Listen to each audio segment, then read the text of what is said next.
तुम्ही रॅपिडो किंवा ओला उबरने प्रवास करताय, मग हा व्हिडिओ तुमच्यासाठी खूप महत्त्वाचा आहे। बातमी काय आहे सविस्तर सांगतेच, पण त्याआधी अशाच महत्त्वाच्या अपडेटसाठी थोडक्यातला फॉलो करा। तर झालं असं की अनुष्का नावाच्या एका तरुणीने रॅपिडोवरून आपली राईड बुक केली होती, पण प्रवास संपल्यानंतर काही वेळातच त्या बाईक चालकाने तिला तिच्या व्हॉट्सॲपवर मेसेजेस करायला सुरुवात केली आणि हे सगळे मेसेजेस खूप विचित्र होते।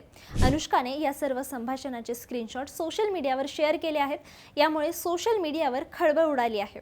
प्रवाशांचा खाजगी नंबर अशा प्रकारे चालकाकडे सुरक्षित राहतो का, असा गंभीर सवाल आता सोशल मीडियावर उपस्थित केला जातोय।